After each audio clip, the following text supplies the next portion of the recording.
Assalamualaikum warahmatullahi wabarakatuh.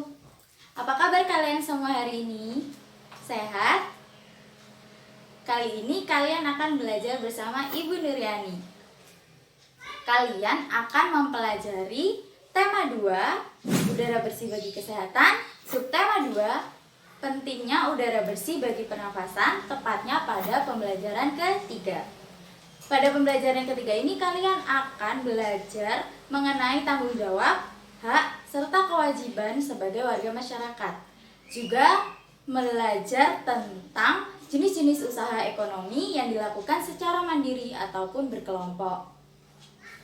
Sebelum memulai pembelajaran, marilah kita berdoa terlebih dahulu sesuai agama dan keyakinan masing-masing.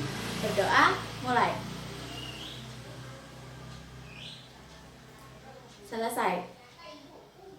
Sebelum kita masuk dalam pembelajaran, Ibu mau tanya, kemarin kan kalian sudah belajar tentang udara bersih. Salah satu caranya dengan menanam pohon. Menanam pohon dapat kita lakukan secara bersama-sama ataupun secara individu. Kegiatan yang dilakukan secara bersama-sama biasanya kita sebut dengan kerja bakti. Apakah di rumah kalian sering melaksanakan kegiatan kerja bakti? Hari apa saja biasanya dilaksanakan kerja bakti? Juga, apakah kalian ikut berpartisipasi dalam kegiatan kerja bakti tersebut? Kalau kalian sudah ikut dalam kegiatan kerja bakti, kalian hebat. Karena kalian sudah melaksanakan tanggung jawab kalian sebagai warga masyarakat dalam membersihkan lingkungan. Kalau kalian belum ikut dalam kegiatan kerja bakti, kalian bisa memulai tanggung jawab kalian dengan membersihkan rumah kalian masing-masing, atau bisa juga dengan membuang sampah di tempatnya. Jadi, tanggung jawab atau kewajiban dapat dilakukan dari hal yang paling kecil terlebih dahulu. Sekarang, mari kita baca teks bacaan yang terdapat pada buku tema 2 halaman 63 yang berjudul Kerja Bakti. Kerja bakti. Pada hari Minggu, warga di daerah tempat tinggal Edu mengadakan kerja bakti. Mereka membersihkan sampah-sampah yang menumpuk. Selama ini, bau busuk dari tumpukan sampah telah mencemari udara di lingkungan tempat tinggal itu. Warga harus menutup hidung saat melewati tumpukan sampah yang membusuk itu. Sebelum melakukan kerja bakti, seminggu sebelumnya, warga bermusyawarah untuk mencari pemecahan dari masalah sampah. Selain menggunung dan berbau busuk, kadang-kadang tempat sampah itu terlihat berantakan karena ada beberapa orang yang berusaha mencari botol-botol bekas untuk didaur ulang. Akibatnya, pemandangan dan udara di lingkungan sekitar tempat sampah jadi kotor dan bau. Setelah bermusyawarah, warga mendapat sebuah penyelesaian. Warga akan menyiapkan 2 macam tempat sampah. Satu tempat sampah untuk menampung sampah-sampah yang dapat didaur ulang, seperti kertas dan botol-botol bekas. Tempat sampah lainnya digunakan untuk menampung sampah-sampah yang dapat membusuk, misalnya dedaunan dan sisa-sisa sayur. Selanjutnya, sampah-sampah yang dapat membusuk itu akan diolah menjadi pupuk kompos yang dapat digunakan warga untuk memupuk tanaman. Dalam kegiatan musyawarah dan kerja bakti itu, seluruh warga ikut berperan serta. Keikutsertaan warga dalam musyawarah dan kerja bakti merupakan salah satu bentuk tanggung jawab warga dalam menjaga kebersihan lingkungan.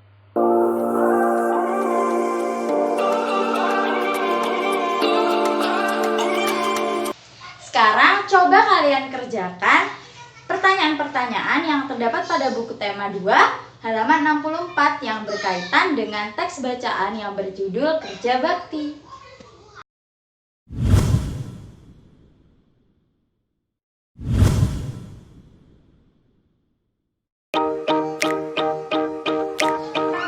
Dari bacaan kerja bakti tadi, kita ketahui bahwa kerja bakti adalah salah satu bentuk tanggung jawab sebagai warga masyarakat dalam membersihkan lingkungan. Sekarang coba kalian identifikasi hak, kewajiban, serta tanggung jawab kalian sebagai anggota keluarga, warga desa, warga kelas, serta warga sekolah.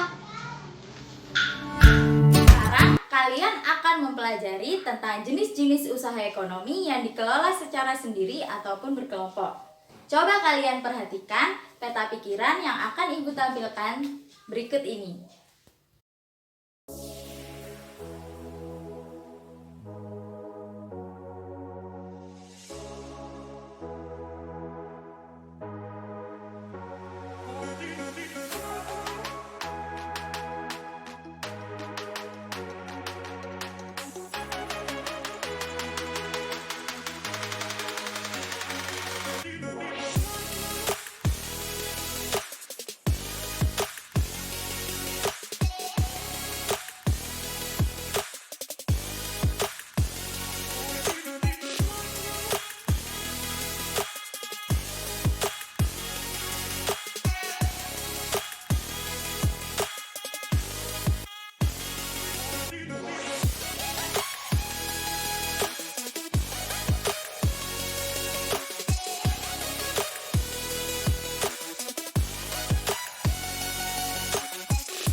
Setelah menyimak peta pikiran yang telah Ibu sajikan tadi, sekarang coba kalian kelompokkan contoh usaha ekonomi yang dikelola sendiri dan contoh usaha ekonomi yang dikelola secara berkelompok. Jadi kesimpulan pada pembelajaran hari ini adalah kerja bakti merupakan salah satu bentuk tanggung jawab kita sebagai warga masyarakat dalam membersihkan lingkungan. Semua orang mempunyai hak untuk menyejahterakan hidupnya. Salah satu caranya yaitu membuka jenis usaha ekonomi. Jenis usaha ekonomi yang dilakukan dapat secara mandiri ataupun berkelompok. Sekian pembelajaran pada hari ini. Terima kasih. Sebelum Ibu tutup, marilah kita berdoa menurut agama dan keyakinan masing-masing. Berdoa mulai. Selesai. Terima kasih. Wassalamualaikum warahmatullahi wabarakatuh.